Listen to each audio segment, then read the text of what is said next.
Bismillahi wa bihi nasta'inu ala umuri dunya waddin.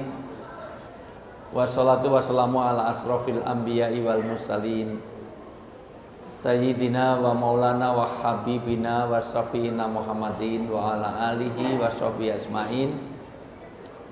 Asyhadu an la ilaha illallah wahdahu la syarikalah wa asyhadu anna Muhammadan abduhu rasuluh.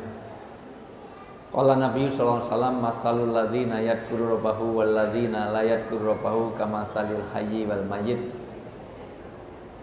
Wa qala ta'ala fil kitabil karim ala bi dzikrillahi tatmainul qulub.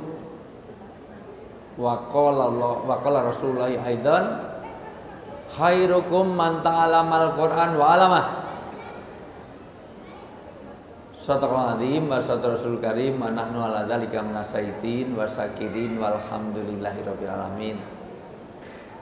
Yang sangat saya hormati, saya banggakan, saya muliakan, mudah-mudahan Allah berkahi hidupnya dunia sampai akhirat. Utamanya ketua yayasan, segenap pimpinan pengurus yayasan. Mohon maaf ibu-ibu, saya dahulukan yang tua. Saya asli orang Jawa, di dalam tradisi Jawa orang tua disebut sepuh. Kenapa disebut sepuh? Karena asapnya lebih ampuh.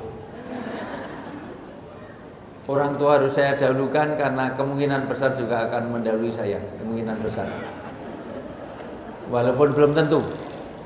Karena kematian itu di tangan Allah, betul kan Bu? Bisa saja yang tua duluan, saya belakangan, bisa nggak? Bisa juga saya belakangan, yang tua duluan, bisa nggak? Karena kematian itu di tangan. Saya tidak tahu setiap saya bikin statement seperti ini dari mulai ujung Papua sampai Aceh, dari masjid, musola sampai instansi di kementerian, bahkan di istana negara. Setiap saya sebut tentang kematian yang melibatkan orang tua, selalu responnya senyum dan tertawa.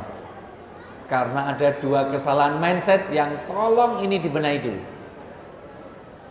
Mindset yang pertama, setiap mati dikaitkan dengan usia, maka pertanyaan yang timbul setiap mati itu selalu pertanyaannya usia berapa. Karena berpikir mati itu harus tua. Yang kedua, sakit apa? Karena pikirannya kalau orang mati itu harus sakit dulu. Mohon maaf, apakah orang mati harus tua? Adakah anak kecil yang mati? Adakah bayi yang mati? Adakah orang tua yang mati?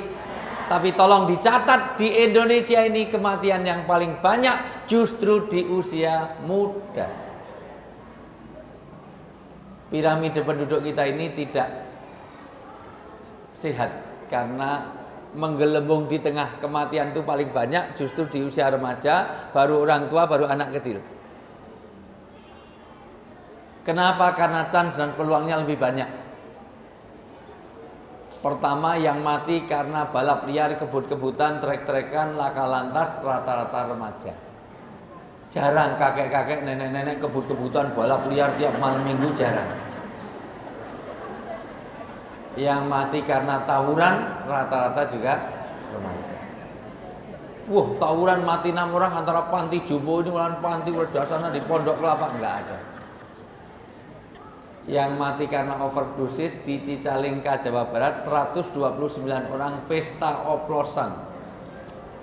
52 orang meninggal, rata-rata semuanya remaja. Jarang oma, opa, kakek, nenek, malam minggu tripping di perempatan, jarang.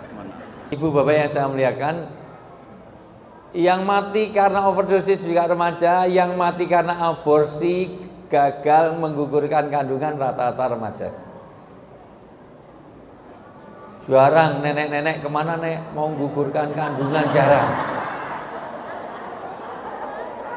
Maka pertama, jangan pernah merasa bahwa mati itu harus tua, malah justru mati itu urut yang muda-muda, di tengah-tengah itu dulu. Baru ke samping-samping, baru ke sini-sini, baru ke tua-tua, terakhir sini. Allahumma amin.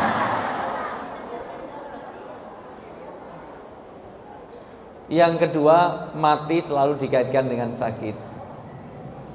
Apakah orang mati harus sakit?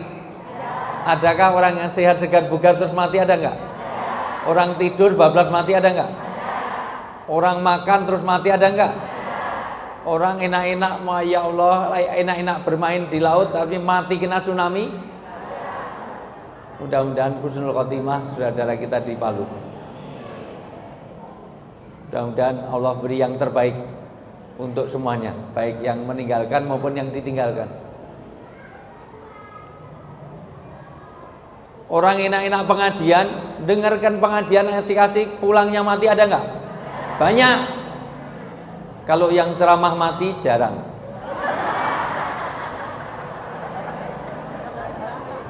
Berapa waktu yang lalu meninggal di tempatnya Bu Khofifah Indar Pariwangsa, Qori, pembaca Qur'annya, meninggal di tempat. Kok tahu? Tahu karena seharusnya yang ngisi saya, Maulid Nabi. Tapi karena barengan tempatnya Menseknek, tempatnya Pak Pratikno, saya pilih ke Pak Pratikno. Karena saya lihat budgetnya lebih bagus di sana. Karena memang lebih duluan Pak Mas Pratik.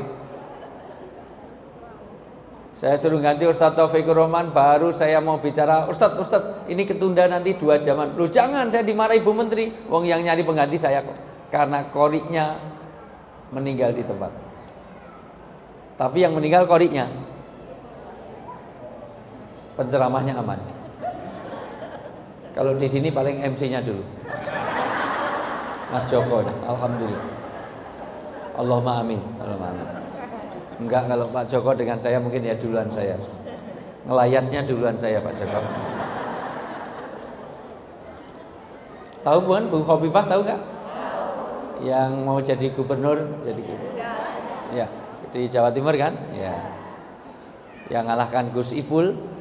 Karena Gus Ipul, Saiful ketemu saya, Ustadz, saya sudah tahu kalah sejak diganti wakil saya.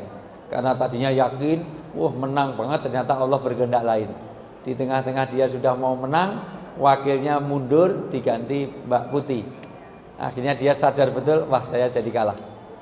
Malah saya tambahi, Gus Ipul, kamu kalah bukan hanya karena faktor eksternal, tapi juga faktor internal. Loh kok tahu? Karena istrimu sendiri kurang mendukung. Loh kok tahu? Karena setiap pagi istrimu malah kampanyenya Kopipah.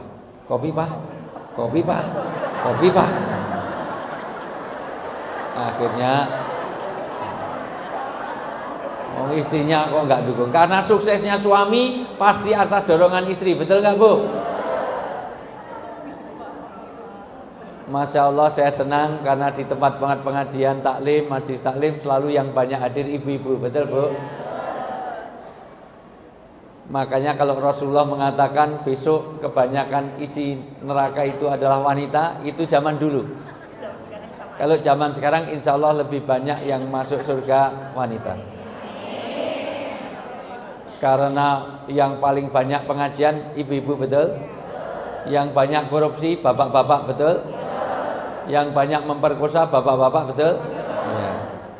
Yang suka gosip ibu-ibu apa bapak-bapak? Oh ya sama, kalau gitu sama. Inilah masjid ini mengingatkan kita tentang hijrah. Karena namanya juga muhajirin. Dan hijrah yang utama adalah hijrah dari dunia ke akhirat, yang sering tidak disadari.